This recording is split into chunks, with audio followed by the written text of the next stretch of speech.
Le Burkina Faso adopte une politique nationale sur la nutrition, une politique qui ambitionne apporter des réponses efficaces et efficientes à la sous-nutrition. C'était au cours du Conseil des ministres qui s'est tenu ce soir. Dans cette édition, on vous parle des autres grandes décisions prises.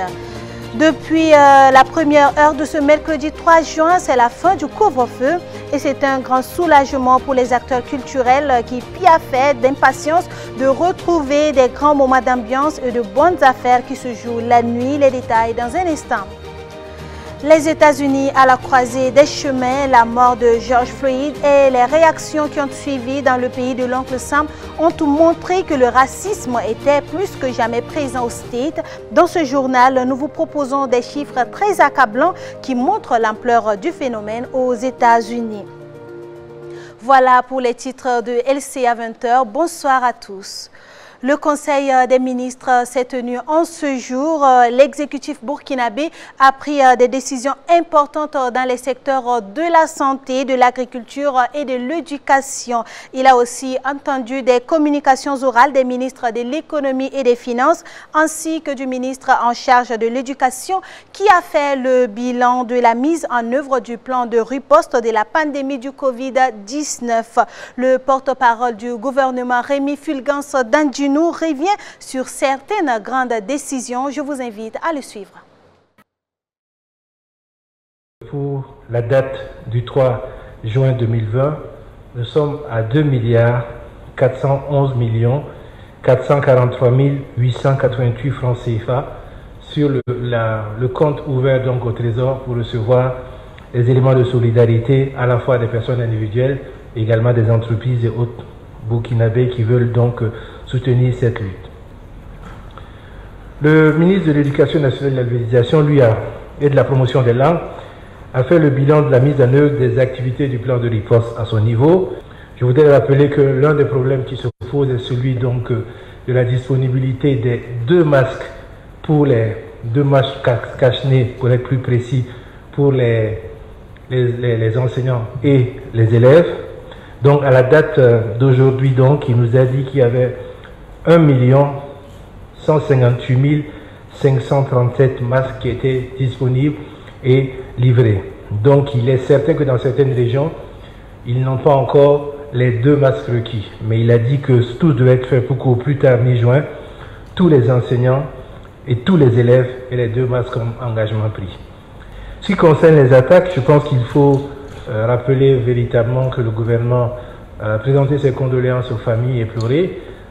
Nous avons perdu beaucoup de nos concitoyens dans ces 3 attaques qui ont concerné des populations civiles. C'était des commerçants d'abord, ensuite dans un marché de bétail et enfin un convoi humanitaire de retour donc après avoir apporté des vivres aux populations. D'ailleurs, ce midi-là, les gendarmes que nous avons perdus ont été portés à sous terre donc par aujourd'hui et le ministre de la Sécurité et le ministre d'État, la Défense, ont dû quitter le Conseil pour aller assister. Je pense que tout le monde a conscience de la situation dans laquelle nous sommes et il est important justement que les populations retrouvent cette sérénité, ce calme-là. Le président du Faso a donné des instructions, a rappelé un certain nombre d'éléments. Le ministre de la Défense et de la Sécurité ont également présenté la situation et nous sommes dans une guerre asymétrique. Il est certain que nous ne pouvons pas garantir que ce genre d'attaque-là ne va pas se reproduire, mais il est certain aussi que nous devons tout faire pour que ça ne se reproduise pas. C'est toute la dualité dans laquelle nous sommes quand vous n'avez pas un combattant qui est dans une logique de guerre classique telle que nous avons et qui aujourd'hui est capable de s'en prendre à des populations de façon aussi lâche et barbare. Du nouveau, dans le drame de Tanwal-Bougou, 8 des 12 personnes détenues ont été libérées. C'est le procureur du Faso, près le tribunal de grandes instances de Fada, qui l'a annoncé. Il a toutefois été demandé à ces 8 personnes de rester à la disposition des enquêteurs pour les suites de la procédure. C'est effectif depuis ce mercredi. Le couvre-feu instauré par le gouvernement burkinabé dans le cadre de la lutte contre la pandémie du coronavirus a été levé. Une décision qu'attendaient près de 3 mois les acteurs culturels. Ils peuvent désormais pouffer un ouf de soulagement, même si le regroupement de moins de 50 personnes reste toujours de mise. Benjamin Kwame, Bachirou Sawadogo. Ils sont tout heureux en ce mercredi matin où le couvre-feu n'est plus en vigueur dans la capitale burkinabé. On s'attelle déjà pour l'approvisionnement du soir au Maki Bar Mousse Bleue. Près de 3 mois après, l'équipe de Patrick est déjà obligée de fermer son espace. D'abord à 18h30, puis à 20h30 quand les horaires ont été changés. À présent, c'est juste une joie qui l'anime. Nous sommes vraiment contents parce que nous descendons tard, mais lors du couvre-feu, nous ne pouvons pas travailler comme il se doit. Mais maintenant, nous remercions Dieu. Les clients même sont satisfaits déjà, afin que nous descendons à 2h, 3h pour satisfaire les clients. Voilà. Les artistes ne faisaient plus de prestations à cause du couvre-feu. Cette décision va leur permettre de relancer, voire de réorganiser certains spectacles en suspens. J'accueille avec soulagement la levée du couvre-feu parce qu'en tant qu'acteur du secteur culturel, il était vraiment urgent pour nous que le couvre-feu soit levé afin que nous puissions reprendre une partie de nos activités qui se déroulent la nuit, comme les concerts, les spectacles, etc. Bien vrai qu'il faut qu'on respecte toujours les mesures barrières afin que la maladie ne rebondisse pas pour qu'on ne retourne pas dans un autre confinement. Vraiment, je suis en joie parce que dans ces temps où le couvre-feu n'était pas encore quitté, en tout cas on était beaucoup en galère. Ça n'allait pas. Voilà, les bailleurs, on a des problèmes avec les bailleurs, tout ça. Aujourd'hui, on nous a annoncé que vraiment le couvre-feu est quitté. En tout cas, c'est la joie. Tout était fermé, on ne peut même pas aller chanter dans les soirées, on ne peut même pas nous inviter, on ne peut pas faire prestation. Mais aujourd'hui, nous sommes contents parce que c'est le temps qui est arrivé. Et le jeune artiste rappeur Hugo Boss ne dira pas le contraire. Une mesure tant entendue, mais qui demande encore des accompagnements de la part du gouvernement burkinabé. Je pense que maintenant que la levée du couvre-feu va permettre à tous les acteurs culturels de pouvoir vaquer à leurs occupations parce que ça fait maintenant 3 mois, plus de 3 mois que voilà, on était sans activité, mais avec la reprise et avec la levée du couvre-feu, on va pouvoir effectuer nos prestations, nos concerts.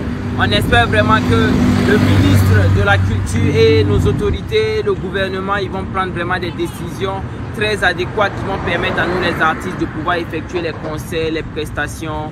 Près de 90% des activités du showbiz se déroulent la nuit, selon les promoteurs culturels. Alors il fallait absolument revoir cette mesure, qui réjouit d'ailleurs un parmi eux. 3 mois sans activité, surtout pour un secteur qui a 90% travail dans la nuit, c'est quand même assez difficile. Et nous, moi personnellement en tant qu'homme de médias journalistes, les activités que nous couvrons, notamment les spectacles, les artistes musiciens, comédiens et restes se font régulièrement dans la nuit.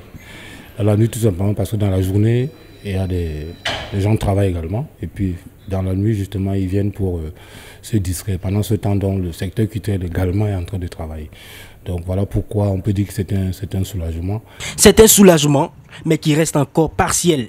C'est une bonne chose, mais je pense qu'il y a aussi un décret qui interdit aussi le regroupement de plus de 50 personnes. Donc je pense bien que les acteurs culturels ne sont pas encore au bout du tunnel. En attendant la fin de la maladie, il faut donc apprendre à vivre avec elle et respecter les mesures barrières déjà énoncées. Vous savez que le monde de la nuit a ses vices également. Donc je pense qu'il faudrait également qu'on s'organise. Vivons avec cette pandémie, mais changeons de comportement. Donc nous sommes face à une pandémie où il faut faire avec.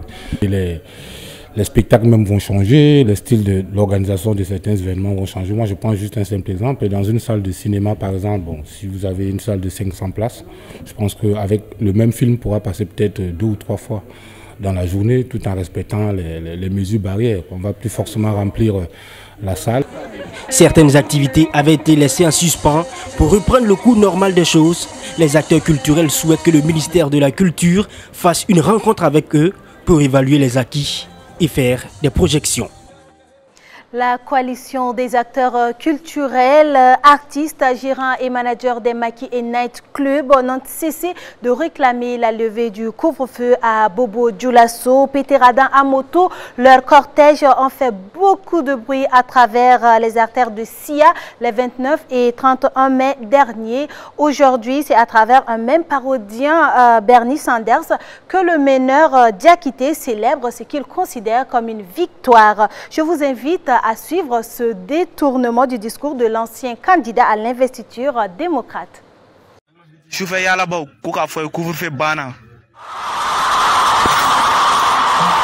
Le couvre-feu était un vrai souffre-douleur pour les acteurs culturels qui sont du jour au lendemain retrouvés au chômage. Plus de 2 mois de calvaire de Bobo Dioulasso, Diafodé, Kaba Alexandre Diakité témoignent des moments difficiles qu'ont vécu ces travailleurs et animateurs qui gagnent leur pain la nuit venue. Suivez plutôt.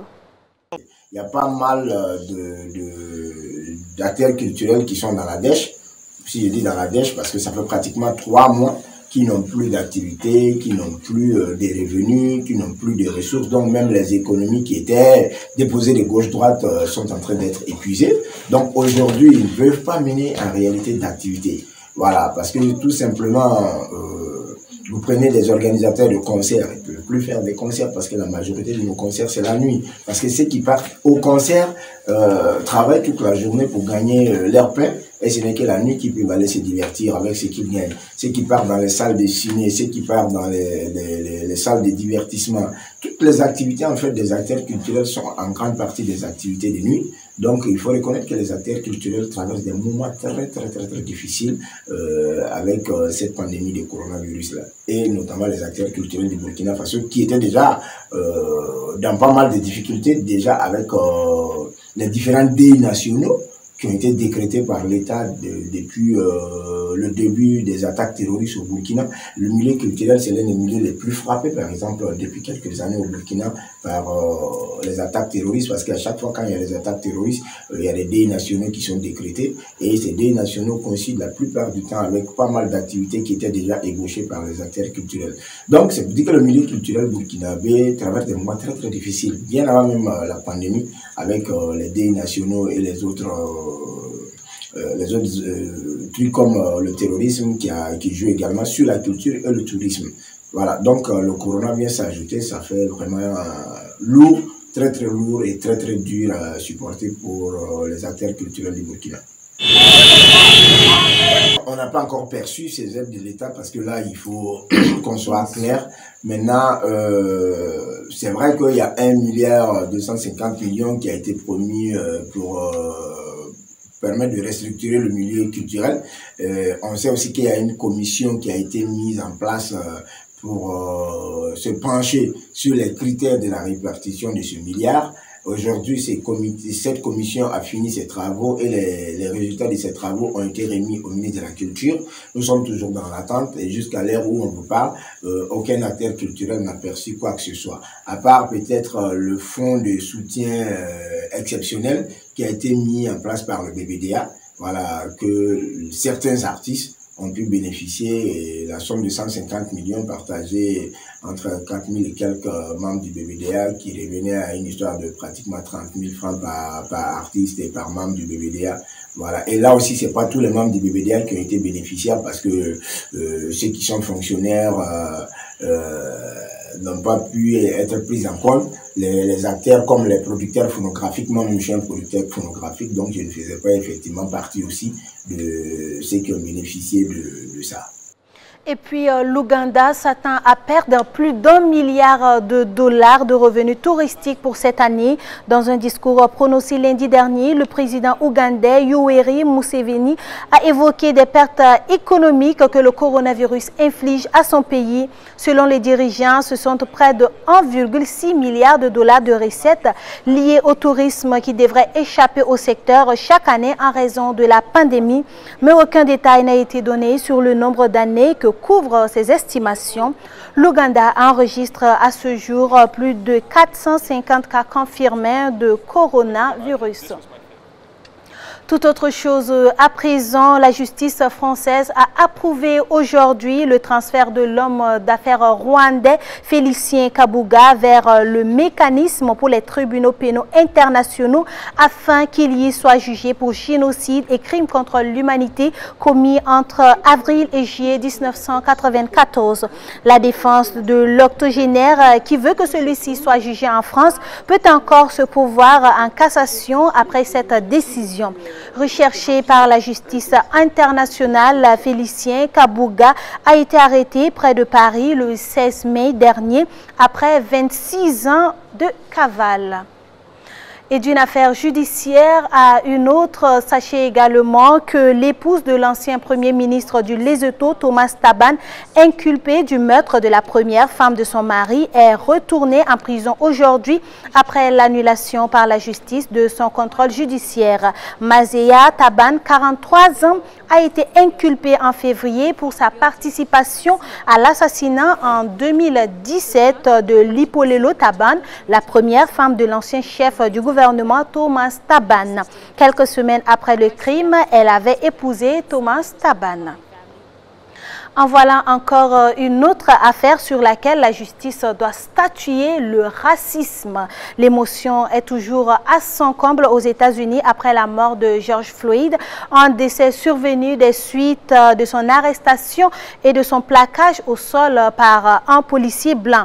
Depuis le 25 mai, date du drame, la rue ne cesse de gronder et la colère continue d'enfler au pays de l'oncle Sam. Les actes criminels de la police américaine envers les Afro-Américains ne datent pas d'aujourd'hui.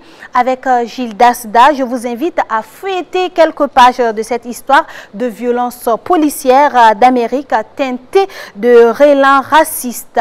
Mais attention, certaines images pourraient choquer un public plus jeune ou des âmes sensibles. Sur cette vidéo de surveillance, l'arrestation de George Floyd. Il est menotté et a priori, il n'oppose aucune résistance aux officiers de police. Ce qui va se passer par la suite dépasse l'entendement. Plaqué contre le sol avec la pression supplémentaire du genou d'un policier sur le cou, George Floyd se lamente. La scène est filmée par des passants.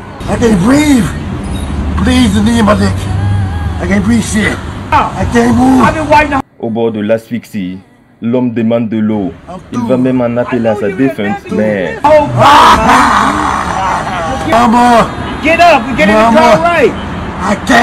Avant de décéder devant des témoins ébahis, c'est d'abord l'abattement. Va s'en suivre une déferlante de violence dans plusieurs villes américaines jusqu'aux abords de la Maison Blanche. Dans une de ses sorties, Donald Trump menace d'en appeler à l'armée. Il est vertement recadré par le chef de police de Houston. Of the police chiefs in this country, please, if you don't have something constructive to say, keep your mouth shut, because you're putting men and women in their early 20s at risk. Le drame choque en dehors des États-Unis. L'Union européenne, la Turquie et même la Chine dénoncent le racisme des policiers aux États-Unis. George Floyd n'est pas le premier noir tué dans ces conditions. En 2014, Michael Brown est abattu de 6 balles en pleine rue par un policier. Stephen Clark, 22 ans, sera tué dans son jardin en Californie en 2018, sans qu'aucune poursuite ne soit engagée contre les policiers responsables du meurtre. Les deux officiers disent avoir confondu le téléphone portable de l'homme avec une arme à feu. Et la liste est longue. Tammy Rice, 12 ans, abattu dans un parc alors qu'il jouait avec une arme factice. 5 jours de mise à pied pour l'auteur des tirs. Eric Garner, mort dans des conditions étrangement similaires à celles de Floyd. Avec les mêmes complaintes, je ne peux pas respirer. Là aussi, pas de condamnation pour le policier. La date du 26 février 2012 verra un noir américain de 17 ans être tué par un vigile. Cette fois-ci en Californie, et le meurtrier se verra plus tard acquitté. Ce drame va constituer l'acte fondateur du mouvement Black Lives Matter. En français, la vie du noir compte. Ce mouvement va devenir le porte-flambeau de la lutte contre le racisme aux États-Unis. L'un des rares cas où la justice a sévi, c'est dans l'étrange affaire de la policière Amber Greiger. En 2018, elle rentre chez son voisin noir au Texas. L'Afro-Américain, comptable de profession, sera abattu dans son salon devant sa télé. La policière va en prendre pour 10 ans de prison, une décennie de peine, assortie d'une scène emplie d'émotions devant le juge, le pardon du frère du défunt à la meurtrière. Selon Human Rights Watch, sur le millier de personnes tuées par la police américaine chaque année, 25% sont des Afro-Américains. Le taux monte jusqu'à 37% pour les personnes abattues alors que ne possédant pas d'armes. Et c'est le cas de George Floyd, le policier responsable du drame. Lui sera poursuivi pour homicide au 3e degré.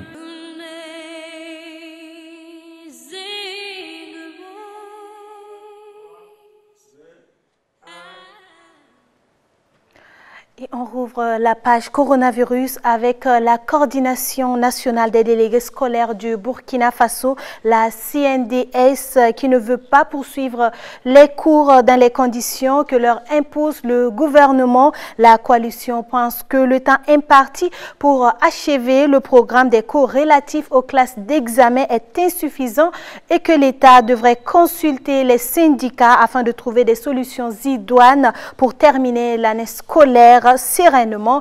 Elle l'a fait savoir aujourd'hui même à Ouagadougou en présence de nos reporters Ahmed Nanema et Constantin Sieda. La CNDS, la coordination nationale des délégués scolaires du Burkina Faso, trouve des insuffisances dans les mesures édictées par le gouvernement pour la reprise des cours. Pour la coalition, il est impossible d'achever le programme des classes d'examen en si peu de temps. La CNDS estime que le temps imparti pour les cours avant les examens est largement insuffisant pour rattraper le retard accusé. La situation est encore plus critique pour les élèves en classe intermédiaire. Pour cause, la plupart des établissements n'ont même pas encore achevé le 2e trimestre. De quelle moyenne des 2 trimestres parle donc Monsieur le ministre? De son constat, la CNDS affirme que les gestes barrières ne sont pas appliqués dans tous les établissements du pays, en l'occurrence celui de la distanciation sociale. La distanciation physique est un leurre de nombreux établissements. C'est le cas, entre autres, au lycée Philippe Zena Kaboré, au lycée Nelson Mandela et au lycée Borgodogo, où les élèves sont 2 par table banc. Les représentants des élèves invitent l'exécutif à coopérer avec les syndicats en vue de trouver la meilleure formule pour terminer l'année scolaire. Si le gouvernement invite les syndicats à discuter, ils vont trouver des mesures optimales pour que nous achevons l'année en bon et due forme. Elle croit également qu'il faudrait permettre aux élèves des classes intermédiaires précédant celles des examens de finir leur programme afin que cela ne constitue pas un obstacle à la réussite de leurs examens. Si par exemple un élève qui n'a pas pu voir le préalable en 4e ou en première, comment va-t-il se débrouiller en terminale? Tu pars en terminale, tu n'as pas vu des notions qui permettent même de définir une fonction ou bien de trouver la dérivée d'une fonction. Tu pars en terminale, c'est pour faire quoi? Ça c'est pour faire le petit, il va aller passer le bac 10 fois sans trouver. Après c'est pour dire que non, le petit vaut rien. Non, c'est le gouvernement. Il faut prendre des mesures qui vont nous permettre d'avoir un niveau de qualité. La CNDS recommande à l'État d'offrir les meilleures conditions sanitaires aux élèves et d'apporter des réponses concrètes aux revendications des travailleurs de l'éducation. Restons toujours dans l'actualité Covid-19 pour clore cette édition. Covid-19, Covid Business, c'est le titre du nouveau single du reggaeman burkinabé Almami Kadji en collaboration avec le cyberactiviste Naïm Touré. Tous deux dénoncent dans cette chanson des malversations qui auraient été commises par le gouvernement burkinabé dans le cadre de la lutte contre la Covid-19. Une lutte que ces artistes taxe de business juteux pour les dirigeants actuels. Le lancement du clip a eu lieu hier. On le découvre dans ce reportage de Alain Koulibaly et de Achille Drago.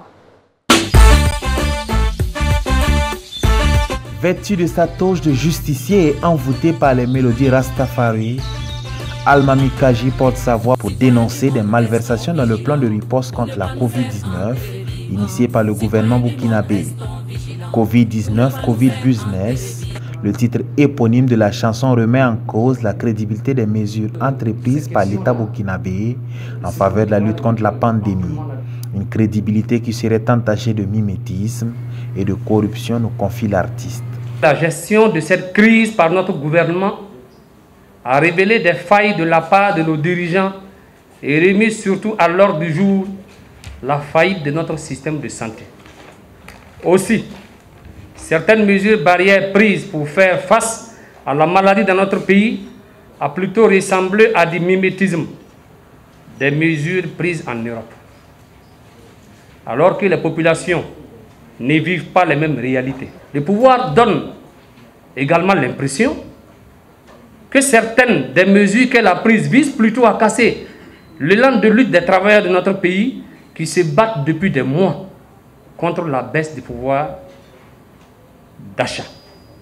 Toutes ces raisons font douter une bonne partie de notre population sur les raisons réelles qui sous-tendent la gestion de la crise sanitaire par notre État. C'est ainsi qu'en droite ligne de notre style musical que nous avons décidé d'être le porte-voix de cette colère d'une partie de notre peuple. La réalisation de ce single a connu la participation du cyberactiviste Naïm Touré. Premier pas pour cet habitué des réseaux sociaux qui a troqué son mobile pour le micro. On a tout dit dans la chanson et croyez-nous, ce n'est pas de l'hypocrisie. Cette chanson reflète ce que nous ressentons et ce que la population vit. La gestion de cette pandémie-là, comme d'ailleurs toutes les crises, est catastrophique. Et la chanson résume tout. Contexte de la Covid-19 oblige, aucun concert n'est prévu pour l'instant pour la promotion du single. Covid-19, Covid Business est disponible chez les revendeurs et sur le réseau social YouTube.